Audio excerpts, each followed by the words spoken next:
Chapter 54. Uriel. Andrew appears out of thin air where he and Sarah had once picnicked.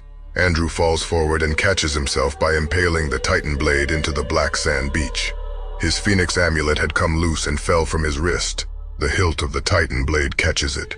Andrew falls back and craws till he can prop himself up against the isolated purple leaf tree he and Sarah had camped under. Back at the palace, Drake drops Abaddon's axe. The halo over his head dissipates, and his glowing eyes fade to silver. Drake then picks up the antimatter beside Abaddon and makes his way to the end of the main hall, where he has a clear shot at the precursor structure. Drake activates the antimatter and loads it into his railgun. Over Drake's shoulder, a giant Nephilim appears like an explosion. It was the same Nephilim that had blessed Romulus. The Nephilim walks over to Abaddon's corpse and breaks Abaddon's skull loose of Drake's Titan blade. The Nephilim then places Abaddon's skull in a burlap-like sack and ties it to his belt, the side of his waist. The Nephilim approaches Drake with his Titan blade. Mysterious Nephilim. Uriel, the Oracle, has returned. Your father has returned. Drake had shouldered the railgun. He froze and looked over his shoulder at the Nephilim.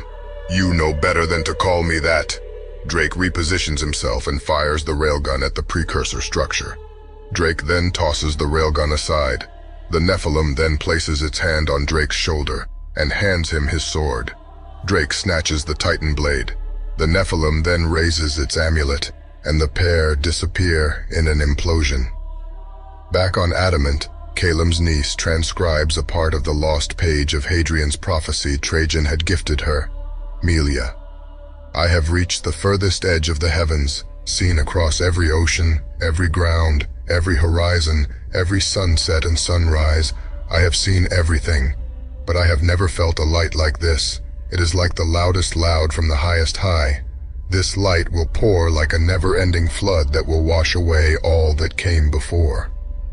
While this is happening on Aurora, the precursor structure glows brighter than ever. The ground rises around it, and water starts to flow up. The railgun round strikes the precursor structure like a bolt of lightning. The precursor structure disappears in a blinding light as the antimatter has just been set off within its bowels. Alexander, Sarah's father, do you know what carbon-12 is? It is the most abundant element in living organisms. It's what we're made out of. You, I, every man, woman, and creature, when we're alive and when we are reduced to ash. Simply put, 6 protons, 6 neutrons, and 6 electrons. It is the number of man. Back at the black sand beach, Andrew can barely keep his eyes open. Standing above him is Michael.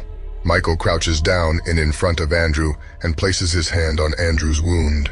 The horizon and the two of them are simultaneously consumed by white light.